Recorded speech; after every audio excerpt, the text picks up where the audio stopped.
Приложив ладонь козырьком к колбу, Айдер-ага прилежно изучал вывески с названиями улиц, задирал голову, чтобы получше разглядеть крыши домов. Несколько раз отца спрашивали, не ищет ли он чего, но он только отмахивался от этих вопросов, словно бы мешавших его делу.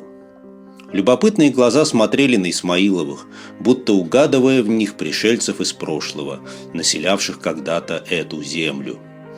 Они то поднимались в гору, то спускались по узким улочкам, похожим на те, по которым блуждали герои бриллиантовой руки в киношном Стамбуле. Наконец Айдер-ага сдался. От отчаяния он кусал губы. Как же так? Он был уверен, что с закрытыми глазами отыщет дом, в котором родился и прожил несколько лет беззаботной детской жизни. Айдер-ага принялся искать глазами подходящего человека. Он заметил мужичка неопределенного возраста, сидевшего на лавке у входа в дом с папироской, которую он мял в ладони и от чего-то не решался поднести ко рту, то ли из-за отсутствия огня, то ли по какой-то другой, известной лишь ему причине. Мужичок был одет странно и не по погоде. Петушок с надписью «Адидас», нечто напоминавшее вязаную женскую кофту, треники.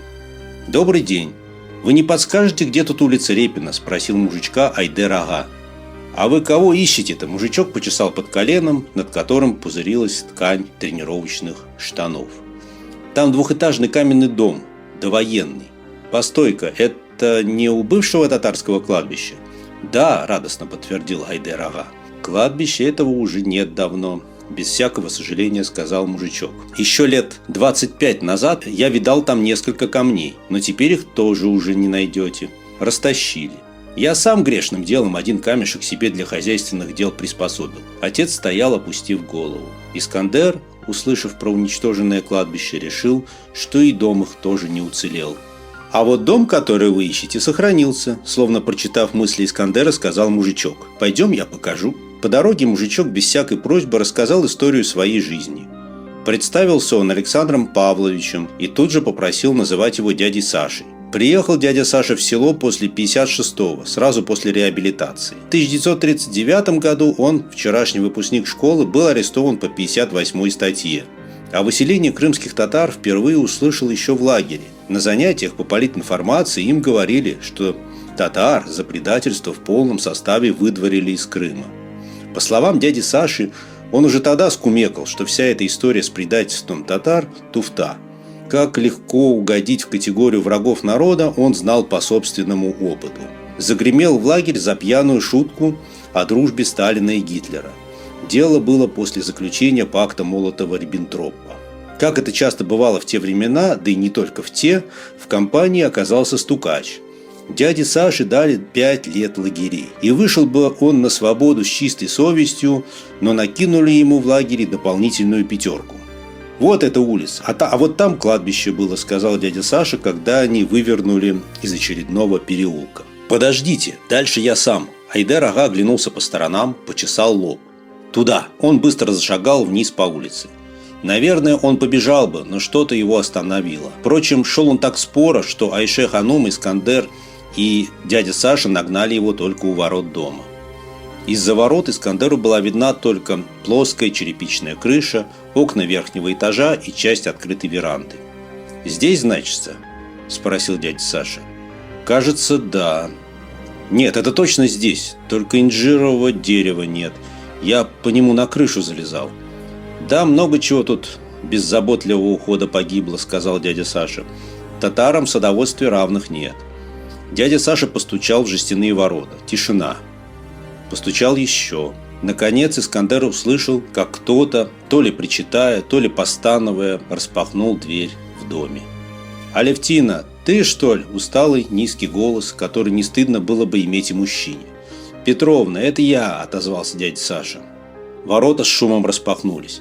Сначала показалась голова в пуховом платке, а затем и сама крупная женщина в платье в горошек. «Ну, здравствуй, Палыч», – Петровна недоверчиво посмотрела на спутников дяди Саши. «Это татары. Они до войны в доме твоем жили», – пояснил дядя Саша. «А это Петровна наша, Ангелина Петровна, значится». Ангелина Петровна нахмурила брови и еще внимательнее стала разглядывать Исмаиловых. Во взгляде ее не было злобы, но лишь суровость, обычная для застигнутого врасплох пожилого человека. «Ну хорошо, проходите», – без всякой радости наконец сказала Ангелина Петровна. Дядя Саша пропустил Исмаиловых и захлопнул ворота. Искандер не запомнил, как выглядел дом снаружи. Может, потому что он больше смотрел не на дом, а на отца.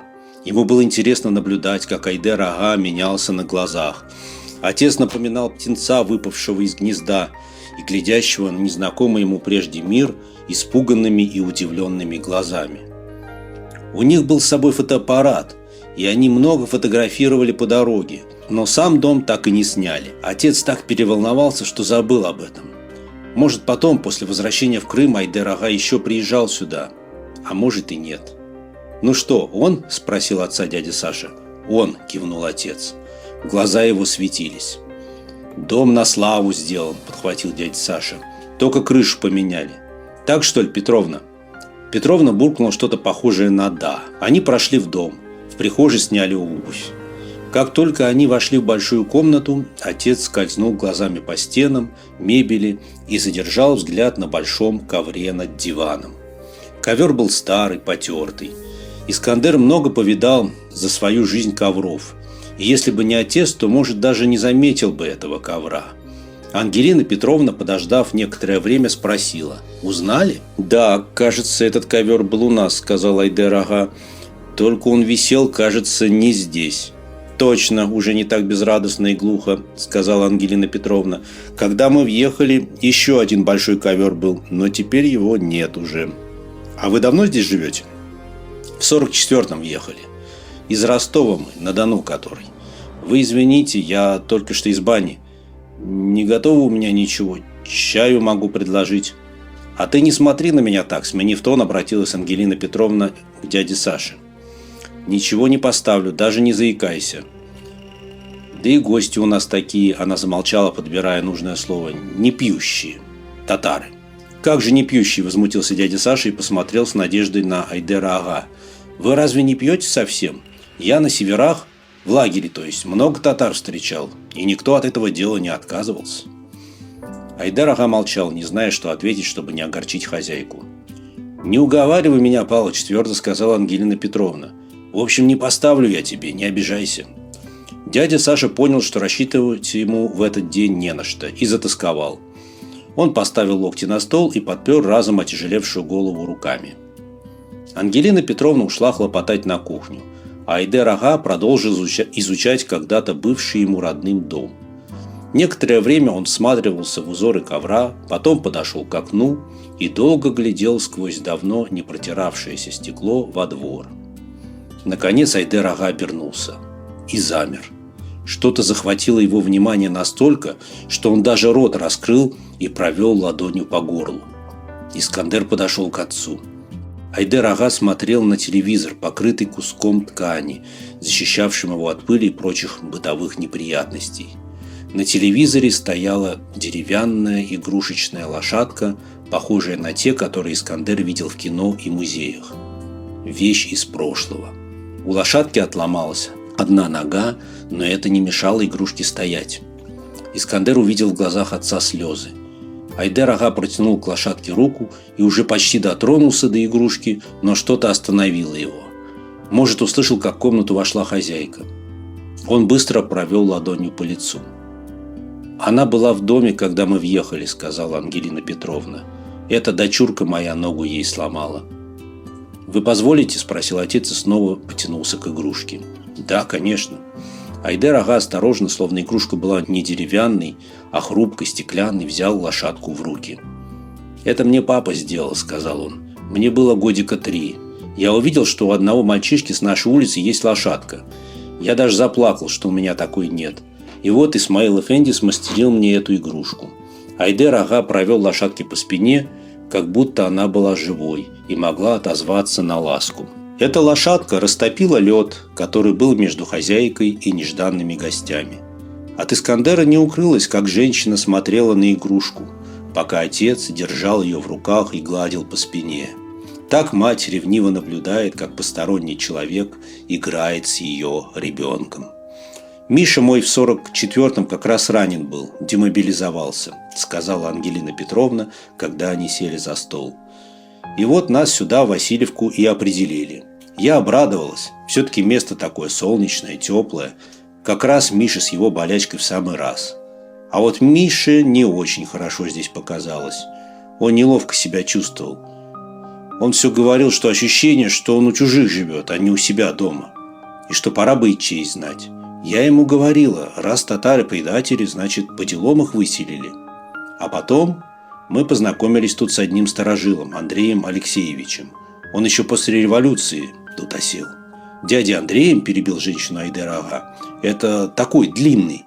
Глаз у него еще один косил. Да, он, кивнула Ангелина Петровна. Он жив? Нет, помер лет 10 как. Хороший мужик был, вставил дядя Саша. Если какие проблемы возникали, сначала к нему шли, а потом уже в исполком. Андрей Алексеевич этот нам много рассказывал о татарах, как дружно все тут до войны жили. Про оккупацию рассказывал. Миша мой совсем расстроился. Совсем не хотел в доме этом жить. Я ему сказал, ну что ты, ну вот уедем мы отсюда, другие все равно поселятся. Хозяев так нет ведь. Тут Ангелина Петровна замолчала, как человек, которого посетила важная мысль. А вы что, сюда насовсем вернулись? Нет, мы только в отпуск приехали. Она облегченно вздохнула. А то ведь мне, старухе, деваться некуда. Миша мой давно помер, и доченьки нет больше. Она стала шарить глазами по столу, но, не обнаружив подходящего предмета, вытерла слезы рукавом. Всю дорогу до Судака Айдер ага вертел в руках деревянную лошадку, возвратившую ему память о детстве. Когда они уже вышли на улицу, Ангелина Петровна спохватилась. «Подождите». Она исчезла за воротами, и когда снова появилась, в руках у нее была та самая лошадка. «Вот, возьмите, это ваше. Ковер, если хотите, тоже. Я тогда сниму его». Айдер ага улыбнулся одними глазами. «Спасибо, Ангелина Петровна, но ковер мы точно не возьмем. А что касается лошадки, мне показалось, что вам эта игрушка тоже чем-то дорога». «Да, и все-таки она ваша», – отвечала Ангелина Петровна.